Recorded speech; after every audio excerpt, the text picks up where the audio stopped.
Welcome to another episode of Time Extend. This is a very special episode, a very different episode. But before we get into that, who is joining me today? It is Brendan Morrison, and we're here again with a bit of deja vu, I suppose, because for unforeseen circumstances, we're going to be talking about our racing evolution once more. But now we're doing it live on Twitch, and I'm not sure if that's a net positive, Adam, or it's a negative, because we spent an hour and a half on a Saturday morning, incredibly early for you, discussing Reina and Gina and all of those guys in that game. I forgot. Yeah, we record that one very, very early. So the background to this is about 2 weeks ago, we recorded our Racing Evolution episode that unfortunately is lost to the ages. It disappeared somewhere in the annals of Google Drive. Which is probably where Ridge Racer, the franchise, is as well. And it was very upsetting because a lot of people like our Racing Evolution. It's a fun game to talk about. Even if you don't like it, it's a fun game to talk about, and it has its cult following. And we knew that we couldn't just not do the R Racing episode. It's a meme at this point. So we wanted to still do it, but we didn't just want to re-record the podcast because that's never fun. And we actually haven't really ever lost an episode before, but it just, it's not an off-the-cuff, fun experience. So we thought we would use it as an opportunity to do a live show, the first live show we've ever done. We've done streams before, but the objective with this one is that we are going to take the episode after it's done, put it on the regular podcasting channels and airwaves where you can listen to it normally. But for those of you that are here now that are watching, you get to see our lovely faces, and you also get to make comments and questions and things in the chat, and we'll be just addressing those, I think, over time as we talk about the game, right? Yeah, exactly. So any time that we talk about something that maybe is a slight bit controversial or just things people have a lot to say on, and this is one of those games where that's the case, we'll just check what the chat is and kind of overlay that into it. Obviously, it's not going to be a perfected, totally understood format, but it's something that we'll get through. And I mean, I can already see guys like QXC are there, so we're going to hear what he has to say regardless of how much we acknowledge it. So it's we've got a good night ahead of us, I think. Yeah, and our racing, I think that's why this is a great first episode to do live too, because this game, man, I mean, Fernando's here in the chat, friend of the show, Fernando Moutinho. He loves our Racing Evolution, big fan of our Racing Evolution, and I'm sure there are others here as well. And we have to make sure though, when we read some of the comments and stuff, we have to make sure we read them, because people are going to be listening to this episode, so we can't just react without acknowledging what the message was in the first place. I'm thinking a lot about that, and I feel like I'm going to screw it up at some point. Nah, mate, it'll be tough, but we'll get there. And I suppose just to kick things off as well, obviously to kind of talk about this game, I did revisit it. I think we both did, obviously, to get a feel for the way it was like, and to just basically try to refresh our memories, because I know for me it's a game that I haven't properly got into since I played through it the first few times when I was a lot younger. I think it was, must have been 13 or 14 at the time when this game came out, if that, maybe slightly younger. And yeah, it's interesting because when I thought back to the game, I thought on it pretty fondly, and I even felt the story and stuff was compelling enough, especially for a racing game. What I found going back to it now is that I just didn't really hold up as well as I wanted it to. That's what's really kind of struck me. I went to this game hopeful that it was going to kind of capture the imagination and make me say, well, this is exactly what we should be seeing now in terms of where the technology is. Maybe this is something that can be revisited, improved upon. But I think the reality for me was that it was very much an exercise in mediocrity in some aspects, but then also it has that underlying kind of Namco charm that's there. I'm still glad it exists from the perspective of it being pretty fucking random, all things considered. And I always feel as if it's cheating to bring it up, but obviously the presentation and style are also fantastic and timeless. But what I found from the actual kind of gameplay perspective and the main kind of crux of the game was an experience that was probably a bit more of a letdown than my tinted glasses had led on when I was thinking back on the game before going back and actually playing it. Yeah, and I can totally understand that. I first played this game, I think I got it for Christmas 2003, which would have been my 10th birthday. And it had come out, or 10th birthday, I would have been 10 years old. And it had come out December 9th in the US. It'd come out like a couple days or like a week or two earlier in Japan. And it didn't come out in Europe until April of the following year. So, this game came out right, I think it was about that point, like Gran Turismo 3 had been out for 2 years. Over 2 years, and people are starting to get antsy about the next, sim racer on the console, because, this was a time before Forza. You pretty much only have like Sega GT. All the Model East that came and went, people didn't really like that. And the big thing about R Racing Evolution, or R Racing as it was known when it came out in Europe, is that this game was multi-platform, which was a really big deal because, PS2, Xbox racing game, okay, but like on GameCube, for this to be, obviously by today's standards, not realistic at all. But for like 2003 standards, a reasonably realistic racing game on the GameCube is a pretty big win for people who had a GameCube. And I played the game on Xbox, but if I often think that like if I only had a GameCube, I couldn't play Gran Turismo, I couldn't play anything else, I probably would have just like clung to R Racing for dear life because it was serving a market that just wasn't there. I think as well, when you think about what R Racing offers from a pure driving point of view, it's such a wide spectrum that it does feel like that kind of condensed Gran Turismo experience. I suppose content wise you would have it comparable to like the concept titles perhaps, in the sense that you've got these different disciplines represented. You have quite a good varied car list, which obviously we'll get on to later, but you've not only got the kind of newer cars at that time, but there's also some really cool retro inclusions in there as well, and then some pretty crazy race cars as well that we wouldn't see in any other games. So in terms of the experience it offers from that kind of driving perspective as well, it's not as if GameCube owners would feel shortchanged in terms of what that driving experience should be like if it's good. It's just that with that being the only option, I suppose you would have still loved to have something equivalent like the way Xbox had and the way PlayStation obviously had. But I think from a GameCube owner's perspective it would have been interesting. And for me, I played it on PlayStation 2, so a wealth of racing titles there, but obviously seeing the Namco branding and the interesting marketing, we'll say, of the game as well. It was a surefire pick up just to see exactly what it was about. And there's one thing I will say, like even going back to it now, it definitely has that kind of impact and style that you would hope a game of this type would have. I feel as if when we talk about racing games that are primarily based around some sort of career or story, they can try too hard to maybe keep it vested in reality or very simplistic. But the cool thing about R Racing is it seems to tap into that kind of Ace Combat type storytelling equivalent for racing games, and it's just interesting because right off the bat it grabs you from that perspective of this is going to offer something that's a bit different to what else is out there beyond being a fucking simcade from the Ridge Racer creators, which is obviously something that is a selling point on its own. Yeah, I remember reading an interview with one of the main designers on this game. It was on IGN, and I can't remember the dude's name, and I think it's still on IGN. I think you can still find it, but he said something to the effect of like, we wanted to do a more realistic racing game, but we knew that we couldn't compete with Gran Turismo in the sense of content, in the sense of, having so many cars, having so many tracks, having physics that were that advanced.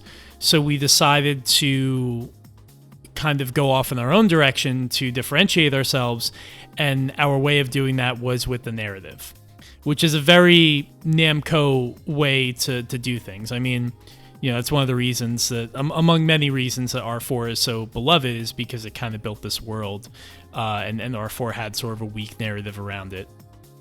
So, I think that's really cool. I think it's the kind of thing that I wish was like more of a factor in games today. I suppose we're kind of seeing it make a return with like Breaking Point in Formula One. But this game was very controversial at the time, as controversial as I guess it could be, given it's such a niche type title. But for being Namco's first racing game in a long time, that wasn't, I guess, MotoGP, to really deviate from arcadey Ridge Racer style drifting and all that stuff, to come out and make a realistic racing game like this. And I remember it was such a big deal, and the game was, I don't want to say failure because it's not like I have numbers out in front of me, but the game was not a critical success, to put it mildly.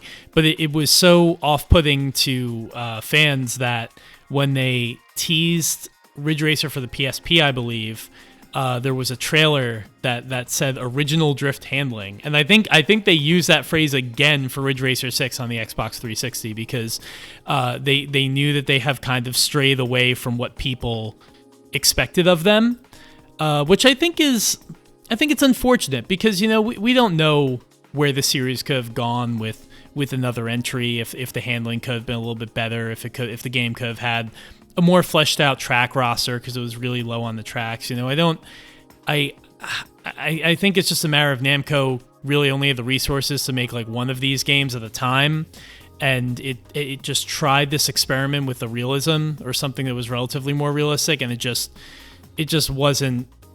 It's funny because like I think it was what the market wanted, but just not from them.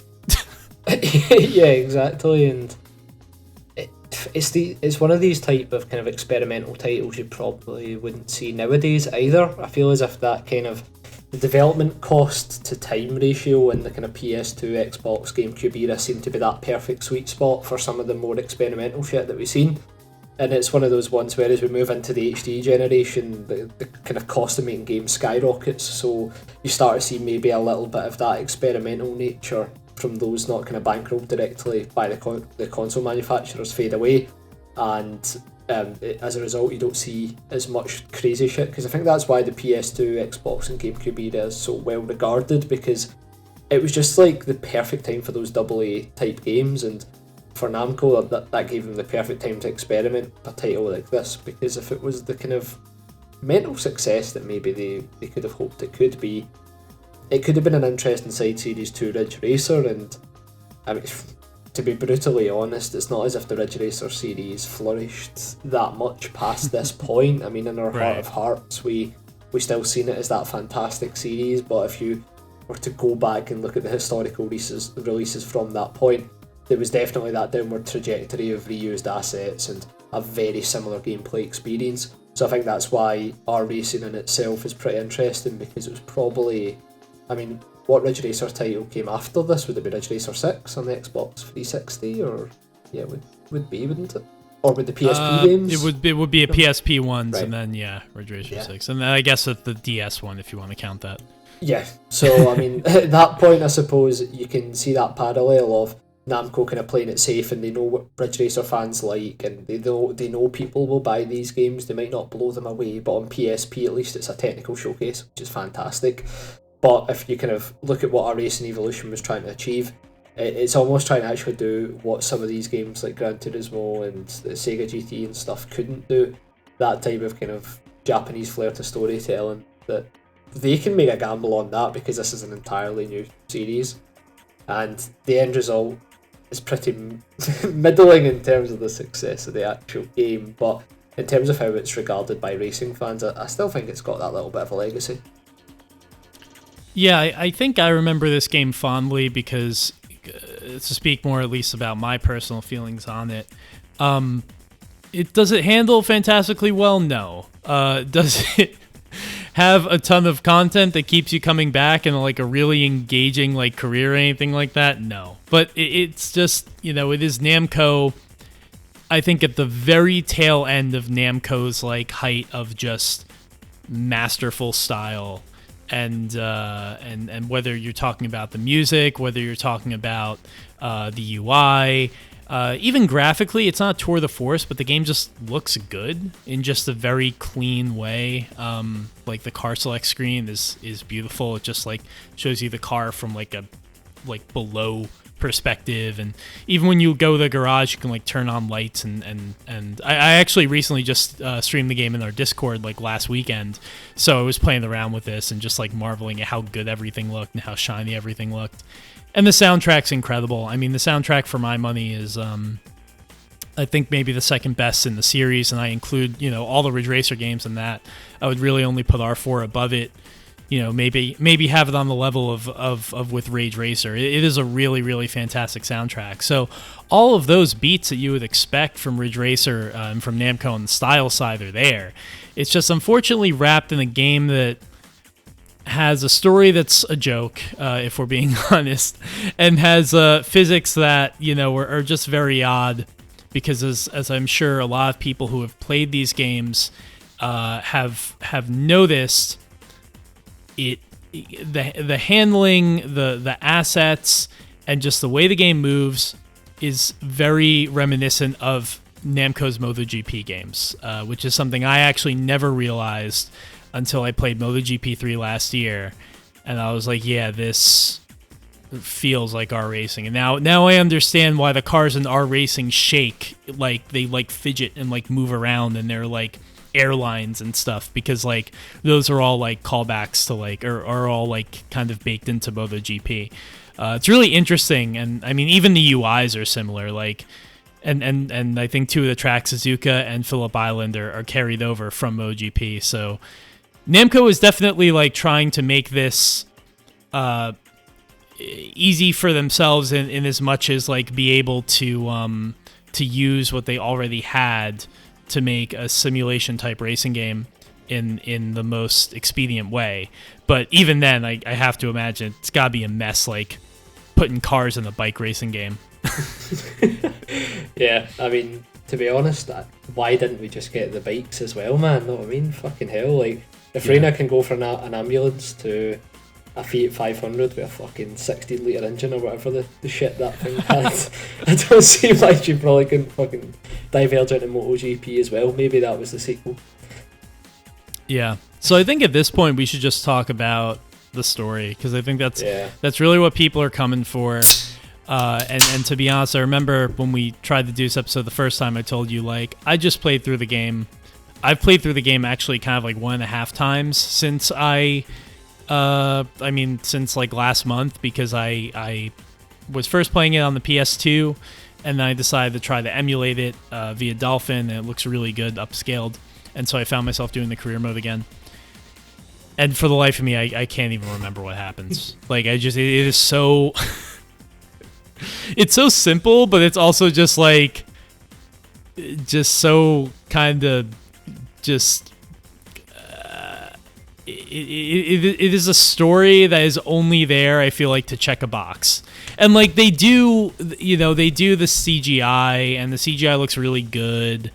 But yeah.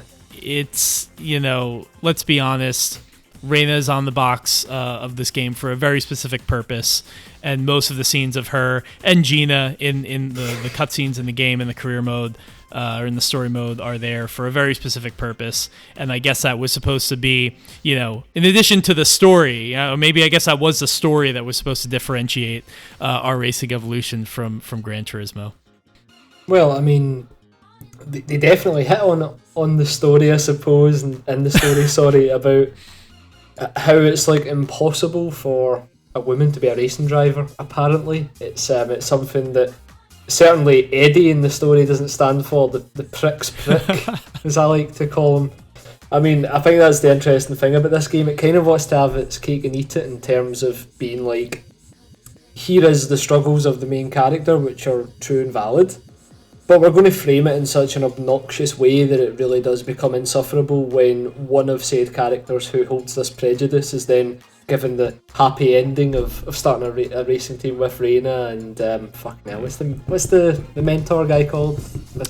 Stefan, yeah. So like Eddie's like, I've got this racing team idea. I think it's going to work out. It's going to be fantastic.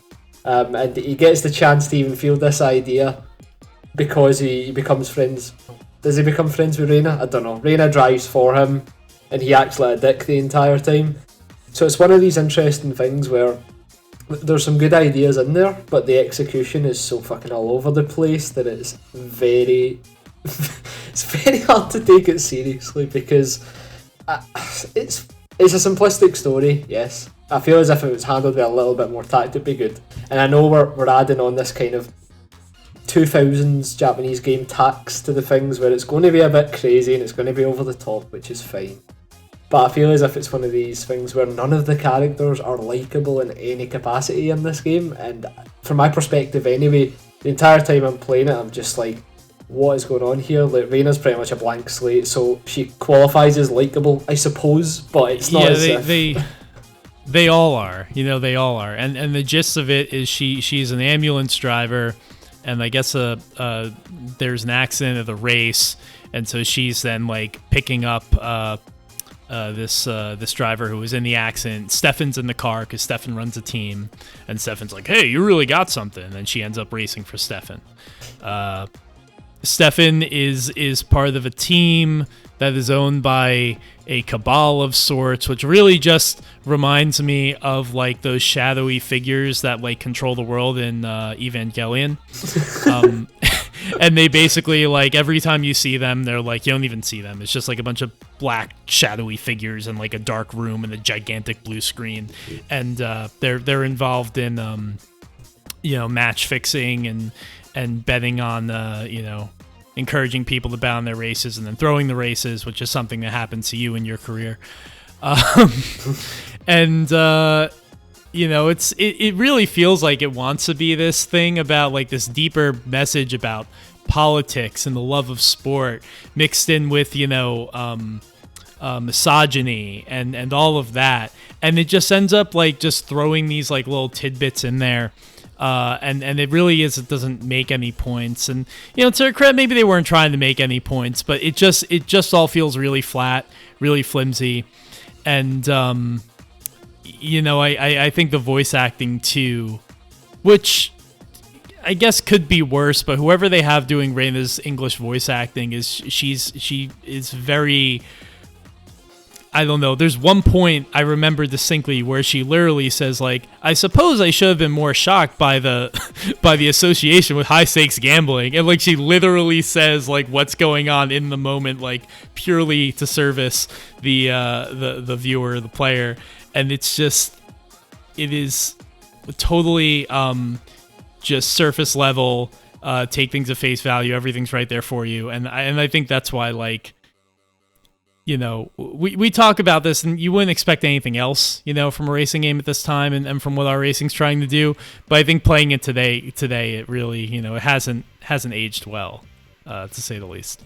Yeah, I mean, the story is written from the perspective of what seems to be kind of Namco story directors sitting in a room, and they come up with 4 bullet points on the whiteboard, and then the big boss man rushes in, and he's like, "Okay, what's our story?" And he's like, "Right, okay, so ambulance driver becomes racing driver. Fantastic, great. There's betting going on in this world, and it controls teams and ruins the sport, and we're going to have somebody who objects to all of that because they're a normal human being. Okay, that's great. We have a Fiat 500 powered by the engine from a Lamborghini Diablo. Alright, fair enough." And then the last point was just, and shower scene, because it's a game from that era and we need to have it, and our main character is a female, so we don't want to put any depth in there whatsoever. Also, they have to make her rival another female racing driver, because they have to have 2 women compete, because they can't be friends and gang up on everyone else. They have to compete, because that's the only thing that's allowed in this world. So it really does hit on a lot of tropes, doesn't it? Yeah, it does, and it doesn't really elaborate on them, which is it's fair enough. I mean, it's very surface level, and if that's what they're going for, then fine. And I think it's this type of kind of racing world that's there, and the universe it kind of flimsily sets up does allow, especially when I was younger playing it, like your kind of imagination can almost fill in the blanks of what's not been explicitly told, and you can make up more about that world and basically make it suit whatever narrative that you want. And I mean, at that point in time, it was like the fucking height of like fan fiction and shit like that. So I can only imagine for anybody who had an interest in kind of making up their own characters or making up their own plots and shit, like a game like R-Racing Evolution would just suit that down to the T. I've seen so many like DeviantArts of like Reyna in another like set of overalls or something like that, or like, I don't know, Reyna on McLaren or something. It really did have this like crossover appeal with like budding internet culture, I guess. But I'm just being reminded of like some of my favorite moments in the career, and this is one I told you about, but it's towards the end when like it's after Eddie's introduced and they're doing the race at like the privateer race, which is just old cars. That's all it means. And you know, I think Stefan's like, Reyna, you do this race. G.V.I. would never let us have like a nice race like this. They would be trying to, you know, control it and make it terrible and suck the life out of it. But this is after Eddie has kind of come into the story, and Eddie's like, I need to talk to Stefan. Which, like, Eddie also is like, fuck you, you're a woman. And then once Reyna mentions Stefan's name, he's like, you know Stefan? So that's really so bang on. so that's a whole thing that happens. But then what I love about is when you're in this race, driving like a Julia or whatever, Stefan comes over the radio, because Stefan and other characters, because you can hear other drivers in this world over your radio, they all talk to you. And Stefan comes over the radio on like lap 2 and like, Reyna, Eddie has come to me with a very interesting business opportunity. I think he wants to start his own team. We'll talk after the race. And I just imagine, like, can you imagine, like, Christian Horner over the radio, like, fucking Max Verstappen, and tell him about this bullshit when, like, man's just trying to drive? Like, oh my god, that cracked me up. I had totally forgotten about it until I played the game again. And is it like the only time like something external to what's happening in the race is communicated as well? So it's like nothing else has ever come up on the radio that isn't related to the race in hand. But that proposition from Eddie was so fucking good. Like Stefan had to go on the mic and tell Reyna. But I love that you use Christian Horner for that example, because that does sound like something he would try and do, to be honest. Max helmet has, I can't do Christian Horner, but you know what I'm going for. Yeah, it's just, and I love that that's how the radio works in this universe, is everyone gets to talk to each other.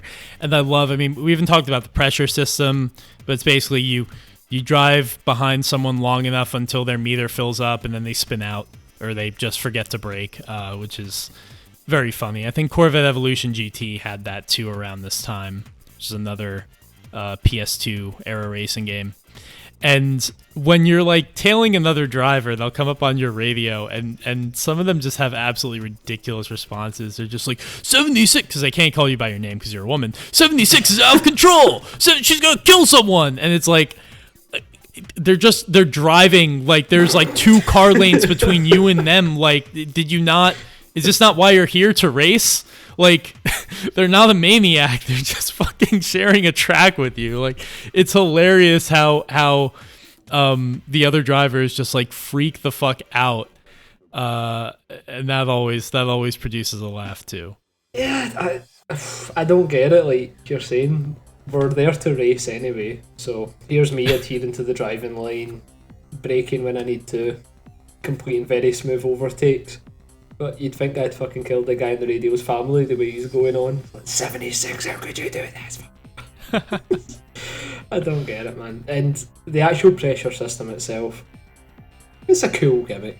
Like, part of me would have loved for this game to exist in the kind of online multiplayer era, because can you imagine the fucking salt online if they kept like a pressure system like that for versing other people in races?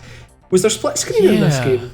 Actually, I think there was, but I don't think the pressure system applies to it. But I think a way that you could do the pressure system with other actual players is maybe like when you're being followed by someone, have your vision start to like get blurry or shake or something like that, or people would fucking hate it. The game would have gotten absolutely panned if they tried that, but that could be a fun way to do it. I think it's one of those things that's mostly applicable to AI. And hey, I mean, again, it served to differentiate the game, right? It served to make it a little bit different than everything else out there, and it is really silly. And to be honest, this game is so easy regardless of it. I mean, I guess it makes it easier, but like when you're doing the campaign, this game is just such a it's just a walk. It's a walk in the park. It's a piece of cake. I think the event challenges tend to be a little bit harder when you do like the races and you go up against people and you win their cars. But even those aren't that difficult. No part of this game is especially hard, and it's it's funny that the pressure system is in there. It gives it a little bit of personality, but also just like allows you to pass somebody just by following them, essentially, not even having to like really execute a move. Mate, I've played many racing games, and overtaking someone is the most disrespectful thing you can do. Like, if you never heard the reaction to another racing driver when you overtake them, I mean, I don't know, maybe I've been playing these racing games wrong, but our Racing Evos taught me that you're an absolute psycho if you try and get past somebody. I mean, that's why Formula 1 is set up the way it is, because passing is disrespectful. So they set up to make a formula where passing never happens, ever. At least among the top 3 cars. Yeah, that's it, exactly. Or the dedicated sections of the track where you're allowed to overtake as well. Yeah, where you're allowed to pass, yeah. Exactly, mate, exactly. But it's the actual on-track driving experience for me is just very uninspired.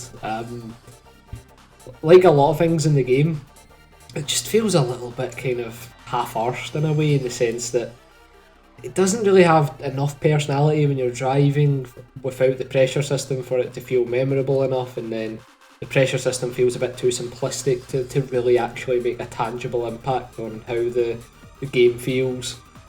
It's fine. Like you're saying, because of those kind of MotoGP routes that are there is definitely a kind of oddness to the handling. It makes it unique. I just don't think it's really like uniquely fun in that sense. I think it's more like tolerable, and because the career mode is that easy as well. Personally speaking, I've never kind of pushed the game's physics to the limits of seeing what it's like to drive on the edge, I suppose, because you never really have to do that anyway. And there's no time trial challenges or anything like that in here either, is there? Like outside of the kind of I think there might be some event challenge thing, but okay, cool. I will say the game doesn't handle great, but it gets a lot better if you played it, I think, on an Xbox, because the triggers make... Because this game, actually, when you turn off the traction control, the cars actually, they do have a tendency to spin and slide, and having that little, the extra dimension of throttle control is really important. So, like, for example, when I played the game on the PS2, which is technically PS3, but same difference, the analog buttons don't obviously give you enough range of motion to really be able to execute like good throttle control. So the game feels pretty terrible that way. But when I then went to go play on my computer, playing through Dolphin but using a DualSense, it felt a lot better. And it didn't feel amazing, but it felt tolerable, which is, I think good enough for me to kind of enjoy the game a little bit. But obviously, as you say, it's the experience of racing is so bland. The cars are spread so far apart. The close racing is non-existent. Everyone's a pushover, and even the engine sounds. I'm not a person who likes to complain about engine sounds as much as everyone else do. But like, oh my god, all the cars in this game sound the same, and they all sound like basically I feel like the sounds. I think somebody in Discord said the sounds were carried over between like Ridge Racer games. So that just goes to show you, like, it's not a visceral experience. This is like, imagine the total opposite of like the first Grid, and and that's what our Racing Evolution feels like to play.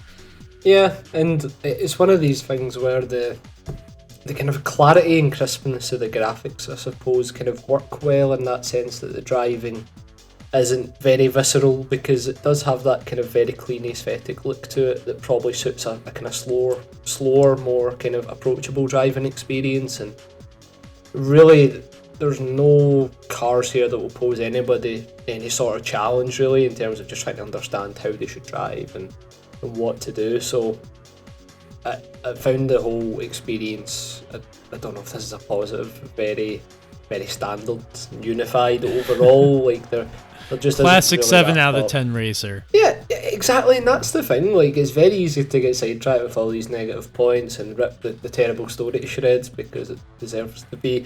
But at the same time, it's like, as a package, it's just so unique that if you are in this Twitch stream just now or listening to the podcast uploaded afterwards, then you know fine well you've either played this game or you might be interested in it now if you've somehow avoided it, because it offers something that you just couldn't readily source that was out there. The only other kind of story-driven racing games at the time, outside of what Codemasters were doing pretty decently, was like fucking Driven. Is that Driven, the film? Well, you know what? Game as well. I remembered that the Toka Race Driver games did have their story. Although the thing about the Toka Race Driver games is that they were a lot more. That was more like live the life of a racing driver, right? That was more like your first person camera. You're talking to that Scottish dude, and yeah, it wasn't like a movie. Like our racing is trying to be a movie, and it's obviously not a very good one. But yeah, I think we said this when we were talking about it offline as well. But for me, the biggest challenge is that you want to tell this movie story type Hollywood affair, but you've chosen closed circuit racing to base it around. So you lose a lot of that kind of drama and flair and family that you can bring in for street racing and that type of thing. Yeah. And the problem with our racing is it kind of wants to have its cake and eat it, so it still wants to have the corruption elements, but it wants to blow up to high heavens. It wants to have the whole, oh my god, is that a woman driving a race car thing going on, but then also make it so those people that said those things are part of our crew at the end. And then kind of crucially as well, there are various parts of the story where they reference these kind of like exhibition race events that not many people know about, but it can be held at Suzuka with an entire fucking pit crew per team. We gotta talk about that Fiat 500 too, but I'll let you finish. Yeah, absolutely, we'll get there. But I was just going to kind of cap off by saying like that whole hidden exhibition tournament that Stefan got us the crucial invite for takes place in like 4 different tracks that are incredibly different geography wise, and the people that run the tracks and stuff must just be like, there come them racing teams again for some reason. Yeah. Who knows what's happening there? Shutting down Monaco again. Exactly, that's it. So it's one of those odd ones where, you know what, it isn't trying to be real life anyway, so it's not as if it's a deal breaker, but it's just funny because when they want to play the politics card, they can, but a lot of the story kind of beats are definitely vested in that area of, if this was an official organisation, that shit wouldn't have happened. So it's picking, like, I'm picking stupid shit out here, but it's just, when you play the game, it doesn't really do any sort of job to invest you in that universe beyond what's kind of shown at face value on the screen, and you know what, that's fine. Like, that's obviously what they were going for, or what the time constraints allowed, perhaps. So ultimately for me, it is that 7 out of 10 category across the board, but the story itself, like, don't come into this expecting to be like, oh shit, why are more racing games not doing this? If our racing is the bar, then I mean, it should be fairly easy to clear, because all you need to do is flesh out 1 or 2 of the half-arsed plot points throughout, and you've probably got something a lot more tangible and fun to play. Yeah, I think you can sum this game up, and this is one of the reasons I wanted to bring up the Fiat 500, is because like there is an event where Stefan just tells you to drive this Fiat 500 that's been souped up to go up against like GT 500 and like, you know, Le Mans race cars, Le Mans GT cars, like the McLaren F1 GTR and shit like that. This race at Suzuka, and you know, this car has like 300 horsepower, but it's Fiat 500, so it weighs nothing. And the game's very easy, so you still win the race. But this Fiat 500, like, it literally, It is introduced for this event. It never comes up again. You're never told why you're driving this car. It just comes and goes, and it means nothing. And it's like almost seems like they were trying to reference like Ridge Racer games in the past that had you drive some like wimpy kind of car, like the Soldat Remur, or like the Pac-Man car, or like the Wild Gang, or like the Ariso from Ridge Racer. But they don't like. And I guess if you play those games, you get it. But even then, it's like this is a different universe, so why? And also, like the Fiat 500, it doesn't have any modifications to it, exterior-wise. So like they could give it a really cool like whatever that one Fiat 500 SS that had the crazy, I think the TCR Berlinetta or something like that, with the exposed engine cover and everything, and the huge wide body kit. They don't do that, so it's just like. They have these like quirky, neat ideas, but they're never fully explained. They're never fully understood, and they come and go so quickly that you don't even really recognize it. And that's really our Racing Evolution in a nutshell. Yeah, exactly. It's one of these incredible turns the story takes with no rhyme or reason behind it. It just kind of throws it at you, and you know what? It is memorable. That's the thing. Like, but I think it's more memorable because it was so fucking random. Like, I would love to have known what the kind of background for it being included was, because ultimately there must have been a reason at some point, like that was just there. Like, I thought maybe Stefan was going to say, "Oh, I raced this when I was younger" or some shit like that. But that would make sense. That would give you a story reason for it. Yeah, but well, I guess you can't see Twitch, right? You can see the chat? Yeah, I can see the chat now, actually. So I'm just okay. Look at it now. Because Chris, Racer XNFS, mentioned before you said that, sounds like a case of quick shove this car in there somewhere, the director says so. Which could very well be it. I think at this point we should probably go through the chat, because we said we were going to do that during the episode, and we kind of didn't, but it's fine. We'll make up for that now. Yeah, let's go for it. Yeah. So there's lots of comments in here about whether or not the pressure mechanic is good or not. But sorry, Brendan, continue. No, I was going to call it what Jimmy NGX said. So apparently there were 62 unplayable cars in the game. Are those licensed cars, Jimmy, or is it like just? I hope it's Ridge Racer cars. It'd be fucking great if it was like fictional Ridge Racer cars, but. Is that your friend Jimmy that likes to post random things? It might be. Nah, mate, that isn't. No, okay. Aye, don't worry. that would be funny though. I think 62 unplayable cars. I wonder if they're like custom liveries and things, because this game has a lot of. It's got probably like 30, 40 some odd cars, and then the European version had a few extras, which are pretty cool. But it has a lot of interesting choices with the car roster, and one of the cool things is that there are different liveries for all the cars. The liveries are actually pretty sweet. Some of them are, especially for like the GT cars, some of them are real. Some of them are made up, but they're made up in the way that like Gran Turismo Sports like GR3 and GR4 liveries are, where they seem like factory liveries and they look really good.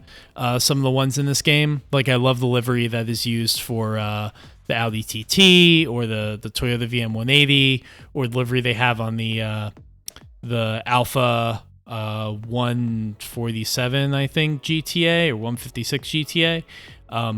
All look really good. So it just kind of adds this element of like these cars feel like they were like kind of looked after and designed, at least the liveries, by like the actual manufacturers, even though they probably weren't.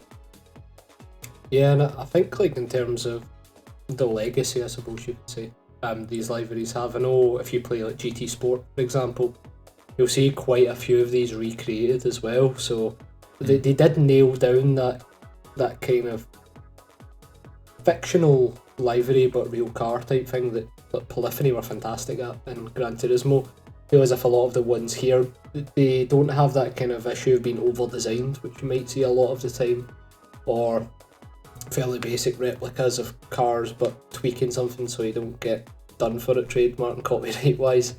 It is pretty cool, some of the designs that we see here, and on the actual cars themselves as well. It's just that the sheer variety is fantastic because you've got so many different car classes here. You've only got a certain amount of cars to work with because it's not as if it's like huge in terms of the content list, but they make it work. They really do, and even for strange events like the fucking the drag racing that appears once or whatever, they still have some kind of cool muscle cars in there for that. They've got some really cool rally car choices. I think one of my favourites, the Fiat Punto Super 1600. I think you said to me, Adam, that wasn't even in the US version, was it? Yeah, no NTSC version for that one. Yeah, so yeah, it's just interesting to see some of the choices in there because when I seen that choice, I was like, that's pretty inspired but random. So I wonder how late in development that was decided to add that, or what the reason was for it not actually being in the NTSC version. Yeah, there were a couple cars like that. There was that one. There was the Ford Puma. There was Rough, I believe, and there was a TVR Cerberus Speed 12. I think that's all of them. I might be missing one or two.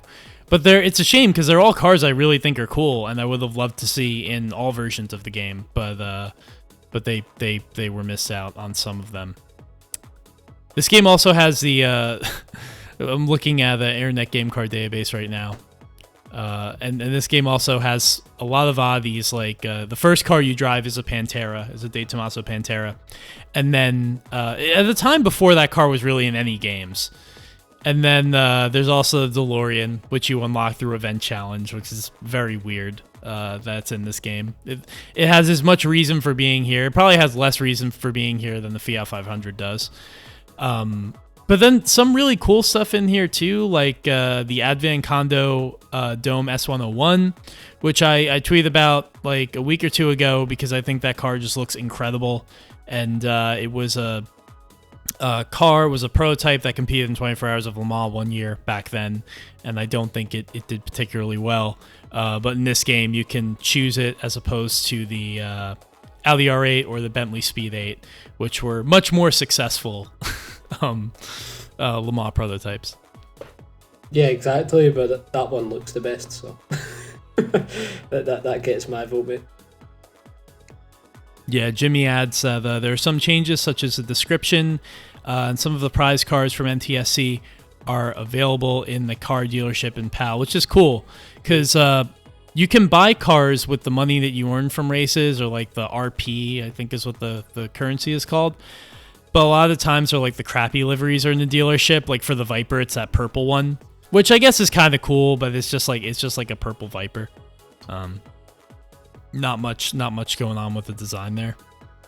And I think it's also interesting that the box art for this game too, that reminds me, is different in every region. Because in Japan they had the Pantera on the cover because the Pantera was kind of a big deal over there. In the US they had the Viper Competition Coupe, and it looks like a scale model. It does not look like a real Viper. And then in the PAL version, the most infamous of all is one of the most off-model McLaren F1 GTR longtails you have ever seen in your life, which is really funny because the model in the game isn't perfect, but it looks good, and it looks a hell of a lot better than the model on the box, which is like way more detailed, but completely disproportional. Yeah, I wonder where that even came from. Like, do you think that was done by Namco in-house, or have they outsourced that and ended up with some Frankenstein McLaren effort? Yeah, it's very, very strange. And Astronaut Gringo adds that in the Japanese version, it only showed the car. There was no Reina. So in Japan, they didn't need Reina to sell this game. But us Westerners are savages, and so I guess they did. So. And then I'm pretty sure Gina appeared on the Ridge Racer DS cover, didn't she? Yes. She wasn't even given top billing on our Racing Evolution. I don't think she's even in Ridge Racer DS, is she? So that's no, she's not. Because Ridge Racer DS is QXE, who's in our chat, knows, is massive fan of that game. Ridge Racer DS is just Ridge Racer 64 on the DS. So I think she's, if I remember correctly, because I played that game very briefly, and I think she's on the main menu too. She's like the background of the main menu, kind of like Reina is for R Racing, except the DS has those two screens, right? So it's like you get twice the Gina if that's something that you want. Twice the Gina, what a quote, mate. Yeah. Somebody's going to clip you on that for sure. QXE wants me to say, well, he didn't want me to say this, but I am not a fan of DS. All the tiny minor differences bug me a lot. I said you were a fan of 64, and DS is based on 64, whether we can admit that or not. I mean, it basically is. And Ridge Racer is like a very lazy series, isn't it? There's like all these different releases that are basically the same content, and then the Ridge Racer DS just being Ridge Racer 64. But I suppose there was like Super Mario 64 on the DS as well, so maybe they were just following that trend. Yeah, I think there were some really, I don't know if it was like, I mean, the hardware you would think would be geared. I think Nintendo, when they were working on the DS, were trying to make it as efficient as possible to port or to bring 64 games over to the DS, so it was just natural. Especially those were back in the days where like Ridge Racer was launching every single console. It was on. It was there at launch for every single platform, and it wasn't up until the generation before the one that just started where that was no longer the case, because it was even there for the 360, which is just weird to think about. Yeah, absolutely, man. But wonder why Pantera is such a big deal in Japan. Hooksai says, I looked into this, and somebody said it was somebody I think in the Discord explained it, and I can't remember what they said, but I remember there's something there with the Pantera in Japan. There's some reason why they love it over there, and it's a very cool car. I actually saw one in person not that long ago, and unfortunately, because of my upbringing, that game is or that car is intrinsically tied to R Racing Evolution. It is just R Racing Evolution, like personified. I'd love to have a copy of the Japanese version of the game just for that cover of the car on it, because it's a fucking work of art, man. It's a cooler cover, and it's also I feel like Gran Turismo 4 also went for like the stark white cover. And GT4, I think the Japanese cover of that, where it just has the Gran Turismo logo and says the drive of your life, very understated, very minimalist. And GT4 came out after our Racing Evolution did, so maybe Namco would have a case on their hands. Yeah, our Racing Evolution was the real inspiration for Kazunori's Gran Turismo series. That's just factual. We know that to be the case now since we've just confirmed it. So I know Kaz has said in the past he doesn't really play other games. They're not relevant or whatever. But I'm willing to bet if Kaz played our Racing Evolution or knew about our Racing Evolution at the time, I feel like he would have said this game feels horrible, but is very, very attractive visually and stylistically. Because you look at that game and then you look at like the massive glow up that like GT4 had, really after GT3, how it just seemed like there was a lot more care put into like the UI and stuff like that and the graphic design. I think Kaz is a secret fan of our Racing Evolution. I'm willing to make a bet on that. Don't ask me how much money though. Well, mate, you put it out into the wild now. It wouldn't be the first time we broke a scoop on these streams, so this one should get traction, and maybe Kazunori will have to go on Twitter to debunk the rumours, especially he doesn't want GT7 being overshadowed by our Racing Evolution, you know what I mean? It puts him in a bit of a spot. If Namco wants to ruin Sony's party, they have to remaster or remake our Racing Evolution, put that on the same day, put that on March 4th, 2022, and I think we'd have a real battle on our hands. I think I know what game would sell the most out of those two, and it definitely doesn't start with an R. Well, we're hitting the hour mark right now. We took about the first like 5 to 10 minutes of the show trying to set up the show, but I think at this point we've covered a lot. If there are any parting thoughts from you, Brendan, meanwhile those of you in the chat can get in your parting thoughts if you have any. and we'll just start to wrap it up here. Yeah, so I mean, just from my perspective, then obviously go back and revisiting this one because I did have very fond memories of it from childhood. It's one of those ones that can really go either way, especially when it is a game that it doesn't have a kind of universally acclaimed reception. So I'd hoped it was going to be much like the GTI Club Super Manifesta situation, where going into that with kind of muted expectations of what I was actually going to play, it could only really exceed them. The issue was that once I actually had the copy and I booted it up, I had already kind of taken myself away from being hyped about it because I was remembering the times I'd had with it when I was growing up. All in all, it was a very forgettable experience returning to it.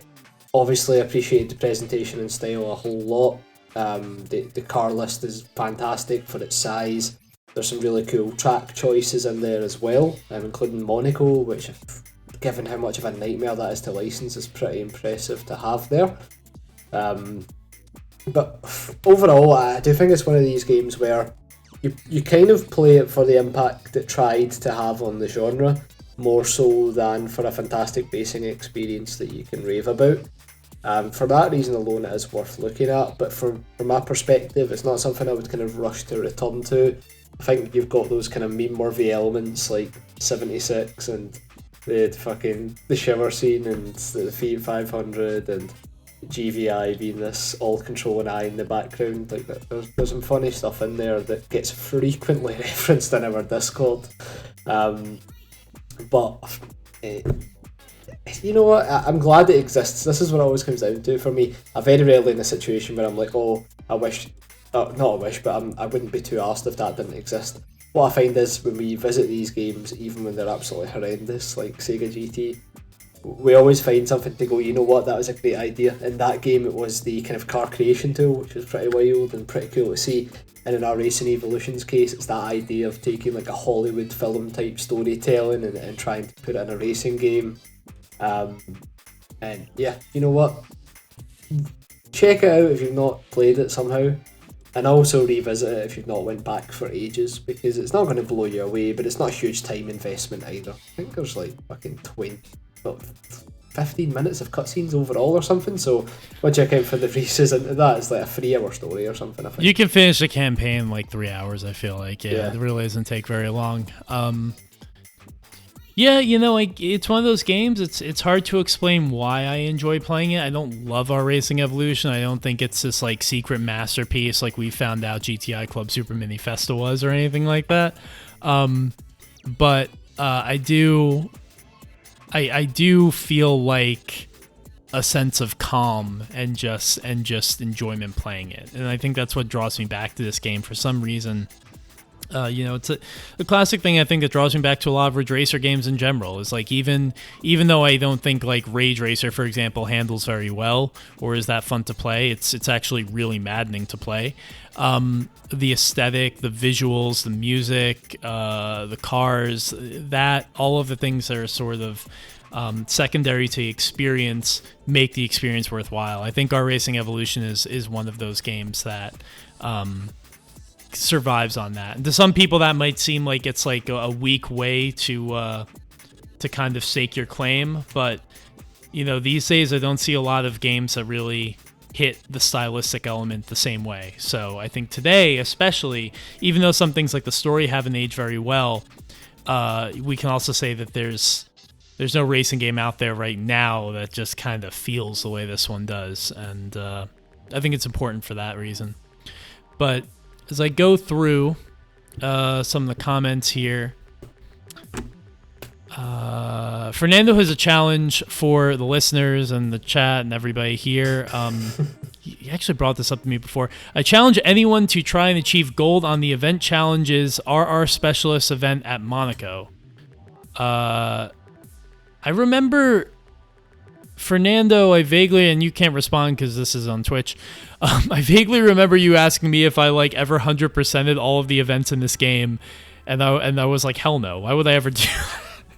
Because there's so many. The event challenge has like well over like 100 events. I'm like, I'm never gonna do that. You can't pay me enough to do that. Mate, I'm sure it's very difficult. Totally forgot the event challenges were there. Like, I don't know how I managed to not see them when I was back playing it not so long ago. Well, that's how you unlock like 70% of the cars in the game is through the event challenge. You can keep doing the story mode events over and over and over again. Each time you do, you unlock the car that you race them with. But if you want some of the secret ones, like I think the only way to get the McLaren F1 is through event challenge. The only way to get the DeLorean is through event challenge. I think the TVR and the PAL version's the same way. Yeah. So, yeah, the event challenge is definitely worth doing. That is the secret like meat of the game that they don't advertise until after. I'm almost surprised that there's nothing at the end of the story mode that says now go play event challenge. Seems like the type of thing that would be there. It seems like that'd be a perfect kind of bouncing off point. You could even frame it as if that's what happens after the main storyline. Go check out the types of races and shit that Reina and co undertook after defeating the big bad G.V.I. But we didn't talk about how they have to. Reina has to race to win the team's freedom. Oh shit! It's the final race of the game. Is you get into a Le Mans, an LMP1, and you have to race this guy with like a Dr. Doom voice around Motegi for 5 laps to win your freedom from G.V.I. Because that is the way that it works in the racing world. Absolutely. I always recall when a Formula 1 driver talks about moving teams and they're like, oh man, I was just enjoying my holiday in the off season, and then I get the call from Dr. Doom that we need to have a 1v1 race. What track in the Formula 1 calendar would be best for that? Fucking, I don't know. Monaco. Go in Monaco. You can't move team unless you beat out a guy, because that's what happens. Right. Fernando, obviously Codemasters, everyone there. Maybe slide a note under the door of the people who are writing for Breaking Point for F1 2022 and ask them to throw in a win your freedom race, or like a throw this race type of moment in the campaign. I think that would really make Breaking Point a lot more exciting and a lot more realistic, because obviously that's how racing works. Actually, what you could do is the player's character, like instead of Aiden or whatever, maybe they could be a former ambulance driver. What an Easter egg that would be. Or like Admeister says in the chat, maybe Grid Legends has these little references that we're talking about here. Yeah, Grid Legends has a story. It's big on story. It's probably gonna have a kick-ass story because it looks absolutely ridiculous. It's like the trailer, people are about to like punch each other like every 5 seconds. So yeah, I'm excited for that. I'm excited for Grid Legends as well, mate. I think there'll be some interesting stuff there. Yep. So I think that's gonna wrap it up, Brendan. It's late over where you are, and I think we have covered our racing, and hopefully we will not lose this one, and we'll be uploading it. So if you missed the stream, those of you who came into the stream late here, we thank you for joining us, or everyone for joining us. But if you came in late, you will be able to listen to the podcast to hear the parts you missed. So as usual, thank you. I'm doing this live, so it's a little bit different. Go like to put a message at the end of the show sometimes. Go find time_extend on Twitter and DM us if you want to be in the Discord, which is a very fun place to be. And all of the people here pretty much in these Twitch comments are members of our Discord, and we all enjoy the lovely racing game centric discussion that they enrich our lives with every single day. So go be a part of that, because it's a fun thing. Yeah, and also if you do like the Twitch stream stuff, just get on our case to keep doing it. It is something that, you know what, we love the idea of it, and we have ideas for what we would do. It's just when it comes to this Twitch streaming stuff, it's a whole new world of production, and we always say any feedback's appreciated. So if you want to see more of this type of thing, or just more streams in general, then just let us know. Yeah, just bug us, bother us, say mean things to us. They don't have to be mean, but it accentuates the effect of the message. But, yeah, exactly. But yeah, thanks everyone so much, and yeah, hopefully we will be doing a live pod like this soon. But in any case, you'll hear from us again soon. Thank you. Have a good night. Thanks very much, guys. Good night.